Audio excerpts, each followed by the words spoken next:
सेक की एक रिपोर्ट आई है और उन्होंने कुछ अपने ट्रेड्स बताए हैं कि किन शेयरों पर आप भरोसा जता सकते हैं।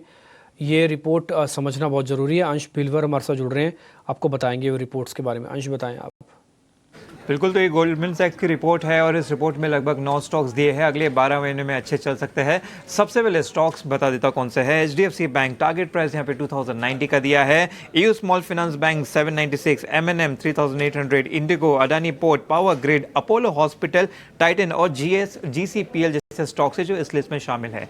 गोल्डमैन सैक्स ने यह भी कहा है कि ये जो स्टॉक्स है अगर लगभग इनका एवरेज रिटर्न देखे तो लगभग यहाँ पे 23% का बनता हुआ नजर आता है। और ब्रोकरेज ने यह भी बताया है कि ये जो कंपनीज है ये काफ़ी फेवरेबल कंडीशन में नजर आ रहे हैं अपने अपने रिस्पेक्टिव सेक्टर्स में। साथ ही उन्होंने ये भी बताया है कि अगले 12 महीने में इसमें काफ़ी अच्छा ग्रोथ नजर आ सकता है और मेन ये ग्रोथ EPS ग्रोथ की वजह से आ सकता है। और इन्होंने जो एवरेज अर्निंग ग्रोथ बताया वो लगभग 25% का बताया है और रिटर्न और इक्विटी देखे तो यहाँ पे भी 24% का बताया है FY25 से लेके FY27 के बीच के लिए है। तो इन स्टॉक्स पर नजर रखें।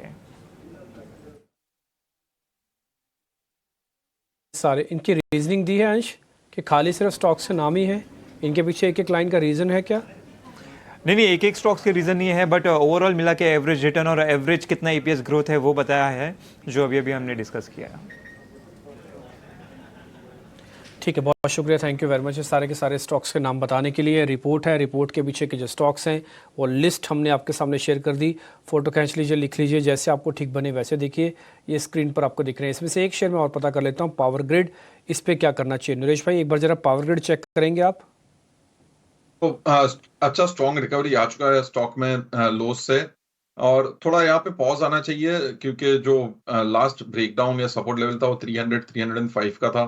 क्लोजर टू 280 ऑन डिप्स पे बाई रहेगा और 300-305 एक रेजिस्टेंस था शॉर्ट टर्म के लिए। ओके, ठीक है। लक्ष्मीकांत जी हमारे साथ भी बने हुए हैं, उनसे जरा मैं कुछ शॉर्ट्स के भी शेयर्स चेक करवा लेता हूँ। मैं तो आज थक गया हूँ, मैं आपको सही बता रहा हूँ। शॉर्ट्स शेयर पूछते पूछते मेरे को इतना पूछना नहीं है, ना ही मार्केट ये अलाउ करता है इतना शेयर आपको पूछने चाहिए और ना ही आपको सुनने भी चाहिए।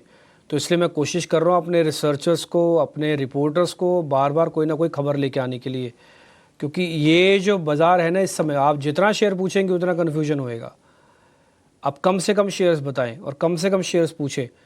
लक्ष्मी सर, अगर आपको कहीं भी लग रहा है ना कि कॉन्फिडेंस हाई है उस शेयर के अंदर, तभी आप टारगेट और स्टॉप लॉस देना उसका। नहीं तो आप सिंपल सी बात रख के अपना छोड़ भी सकते हो। हमें कोई परहेज़ नहीं है कि आप उसके में क्या रख रहे हो, क्योंकि मैं समझ सकता हूँ कि इस समय कॉल लेना थोड़ा रिस्की और ट्रिकी है एक्चुअली में। ठीक है ना, रिस्की भी क्या बोलूँगा, थोड़ा ट्रिकी है, पता नहीं चलेगा ना एकदम से क्या होगा। आज जैसे मैं आपको बताऊँ, मैं आज बैंक निफ्टी पे जो भी कैलकुलेशंस अभी की देख रहा हूँ, मेरे हिसाब से बैंक निफ्टी में ज़्यादा दिक्कत नहीं है। बैंक निफ्टी हो सकता है 52,000 जल्दी लगा दे, लेकिन निफ्टी को देख के लग रहा है कि बड़ी प्रॉब्लम है, जबकि ये रिवर्स हो रहा है। आज निफ्टी में स्ट्रेंथ होनी चाहिए थी, बैंक निफ्टी में वीकनेस होनी चाहिए थी, बट इंडसन की शॉर्ट कवरिंग थोड़ा स्पार्क लेके आ रही है। देखते हैं क्या होता है, इसलिए ट्रिकी है थोड़ा सा पूछना और जानना और बताना। ये तो मेरे नेचर से ही अलग चल रहा है आज का मार्केट। और दूसरा, मेरे को इतना पूछना नहीं है, फिर भी मेरी